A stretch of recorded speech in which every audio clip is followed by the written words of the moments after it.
saya Gombira berjumpa berkelana dengan Anda. Saya Gombira berjumpa. أنا سعيدة إن أنا اتعرفت على حضرتك.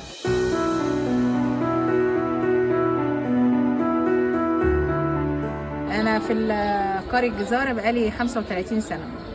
زوجة وأم لشاب وبنتين، شاب موظف وبنت في كلية هندسة وموظفة برضه، ومعايا صغيرة في ثانوي صنايع قسم زخرفة. معايا دبلوم، بعد الدبلوم خدت سنتين مع السكرتارية. أنا بخرج الساعة 5 الفجر أو 5 وربع، بعد ما بصلي الفجر بطلع من بيتي على البراجيل، من البراجيل على وسيم، ومن وسيم على المنصورية. باجي من المنصورية على امبابة الأول أبيع، اخلص بعد العصر، وبعد كده بروح على البراجيل تاني. وربنا يصلح حالنا وحال الجميع ويرزقنا ويرزق الجميع يا رب. انا دلوقتي بتعامل مع سيدات على القد، يعني اغلبهم غير متعلم، فما بستخدمش اللغه، واللغه محتاجه ممارسه.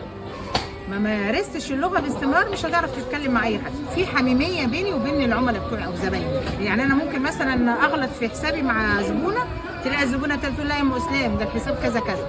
كذلك الامر حتى الجزارين اللي انا بتعامل معاهم برضه. كل وقت وليه الميزه بتاعته، وكل فئه عمريه ليها مميزاتها. يعني انا زمان اما كنت اجي وانا في المدرسه وكانت والدتي قاعده على الفرش، كنت ابقى داخله ماسكه مناخيري كنت بقرف. دي حكم عليها الزمان، انا بقيت زي والدتي الله يرحمها ويسامحها والف رحمه ونور عليها. علمتنا لقمه مجال ناكل من وراه عيش، لا حد يعمل فيا ريبورت ولا حد يضرب اسفين على ايه. رزقي على اللي خلقني، ما بلاقيش معين غير ربنا سبحانه وتعالى. اولادي اسلام في الموسم بس يجي يقف معايا، بناتي ما يقفوش معايا. بناتي للعلام وللبيت.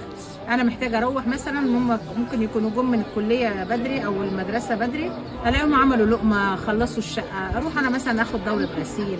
يعني انا برضو في البيت بناتي ما بيخلونيش اتعب الزياده، لان هم عارفين انا هنا انا واقفه على حيلي هم الصبح زي ما حضرتك جيت وشفت. والله المستعان، عشان كده بقول لحضرتك الشقيانه كسبانه. احيانا لما ببقى عامله مثلا بس مباشر على التيك توك، واحد مثلا يخش يعمل كومنت كده سلبي، ربنا بيبعت له من اللي معايا على المشاهده اللي بيرد.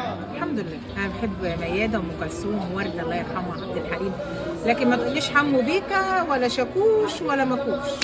ده مش فن، ده اسفاف. مصر اللي علمت العالم كله معنى الطرب والمقامات. الله يرحمها الدكتوره رتيبه الحفني الله يرحمها ويسامحها، كانت بتعلمنا المقامات في البرنامج الموسيقى العربيه.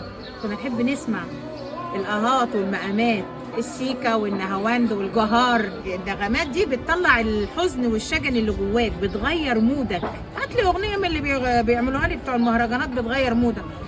ده زار يا عم الحاج، زار شغال زار. ناهيك بقى عن الالفاظ الخارجه اللي بتبقى داخله جوه كلمات المهرجانات. اغني لا انت عايز تطفش الزباين. انا مريضه قلب ومغيره شريانين، واخدين من رجليا الشرايين، بقالي 5 سنين النهارده. حتى ما باجي اصلي ما بقدرش اوطي، بقعد على الكرسي، ربنا يسامحني، بقعد على الكرسي لان انا لما بوطي الضغط بيعلى عليا. نفسي احج وافرح بولادي وابني بيتنا، نتلم انا واخواتي تاني زي الاول. احنا كل واحد في شقته، بس برضه بيت العيله تحس له طعم تاني، قريبين من بعض. انا تعبانه اخويا هينزل لي هطلع له، اختي هتخش لي كده.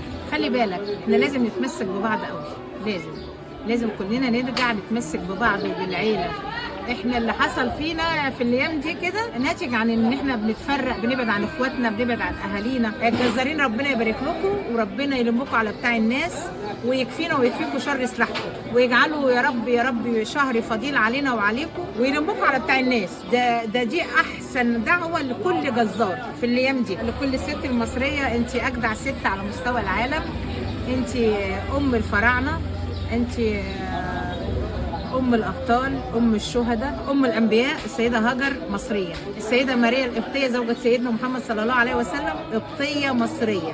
ربنا يجازيكم على قد تعبكم وعلى قد شقاكم وعلى قد صبركم، ويجعل شقانا وتعبنا في ميزان حسناتنا، ويجعل أولادنا وأولادكم ذرية صالحة لينا وليكم يا رب. الست المصرية أم العالم، أم العالم.